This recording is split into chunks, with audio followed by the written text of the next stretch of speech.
तो मेरी अंडरस्टैंडिंग में अरविंद केजरीवाल जी को मंथन करने की जरूरत है। उन्हें बहुत ज्यादा गुस्सा आता है और उस गुस्से को उनको कंट्रोल करके जनता की सेवा करने की जरूरत है और वापस सड़कों पर जाने की जरूरत है। मैं स्वाति मालीवाल जी आपसे ये भी पूछना चाहती हूँ कि जो आपके साथ हुआ, कहीं ना कहीं मन में आज जो आपने ट्वीट भी किया वो पीड़ा नजर आई। क्या कभी मन में सोचा था कि बुरे का अंत बुरा होता है, लेकिन होगा कि नहीं? जस्टिस की इंतजार की कभी? क्या आपके दिमाग में क्या था जब आज आप सुबह बैठी चुनाव के नतीजे देखने के लिए?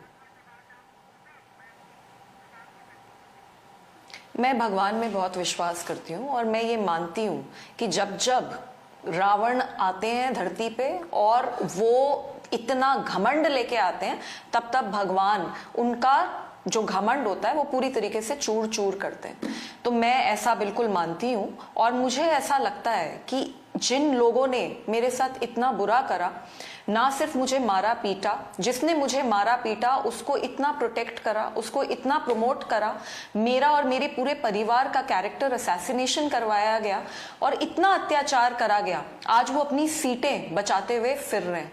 तो दिल्ली की जनता सब देखती है, देश की जनता देखती है, देश की जनता बहुत समझदार है और मुझे ऐसा लगता है कि आज वही हुआ है कि देश की जनता ने बहुत सोच समझ के, दिल्ली की जनता ने बहुत सोच समझ के ये अरविंद केजरीवाल जी को एक मैसेज दिया है। स्वाति मालीवाल जी, आपने कहा कि रावण अरविंद केजरीवाल जी जिनके साथ आपने इतना समय काम किया, आज वो रावण नजर आ रहे हैं। आपका नजरिया बदला है या उनका काम?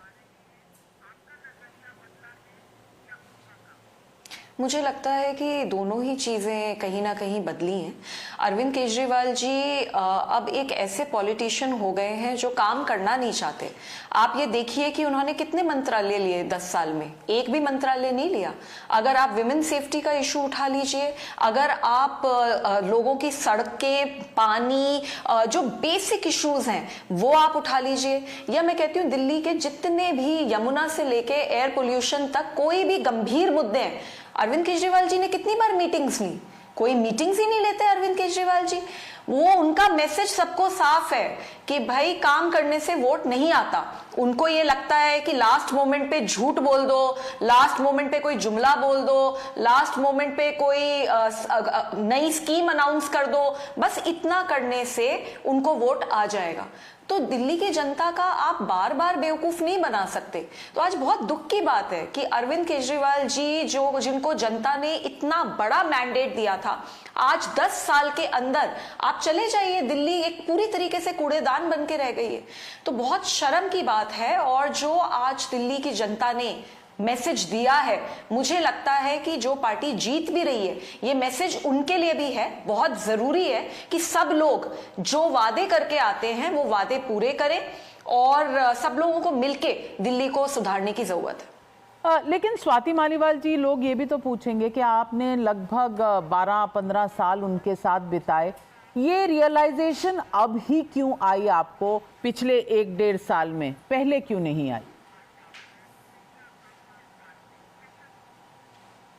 मैम, 18 साल से मैं अरविंद केजरीवाल जी के साथ काम कर रही हूँ। उन्होंने सिर्फ एक किताब लिखी है जिसका नाम है स्वराज, और उस किताब में उन्होंने 2 लोगों का नाम मेंशन करा है कि मनीष सिसोदिया और स्वाति मालीवाल के बिना ये जर्नी उनकी कंप्लीट नहीं हो सकती थी। तो मैं तब से काम कर रही हूँ साथ में।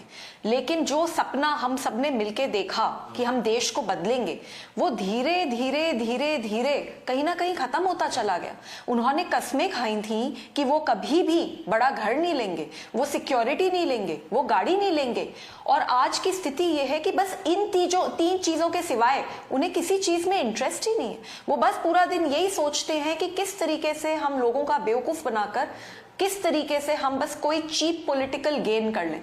तो मुझे ऐसा लगता है कि दिल्ली देश की राजधानी है, इसको हमें एक वर्ल्ड क्लास सिटी बनाने की जरूरत है।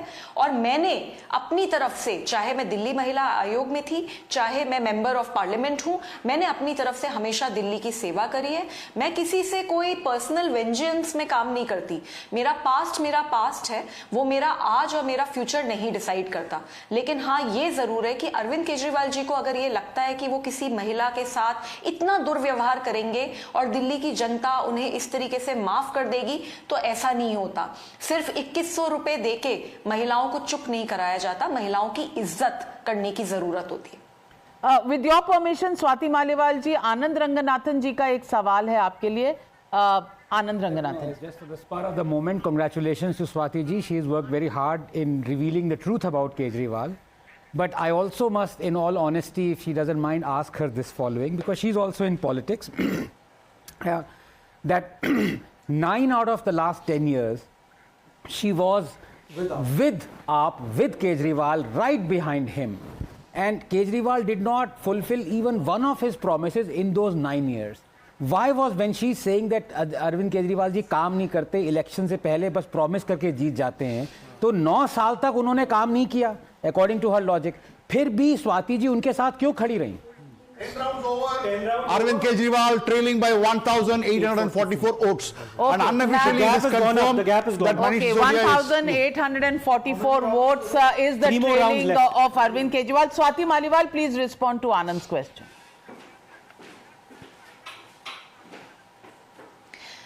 आपने दिल्ली महिला आयोग का नाम पहले कभी सुना था? दिल्ली महिला आयोग को इस देश में कोई नहीं जानता था।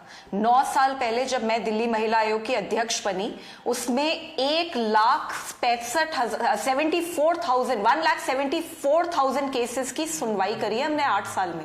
हर दिन 181 विमेन हेल्पलाइन पे 4000 कॉल्स आने लग गई। हमने एक ऐसी टीम सेटअप करी जिसने 2500 रेस्क्यू ऑपरेशंस करके हजारों लाखों लड़कियों को सेक्स ट्रैफिकर से बचाया। 2 लाख कोर्ट हियरिंग्स में सेक्सुअल असॉल्ट सर्वाइवर्स की मदद की है हमने।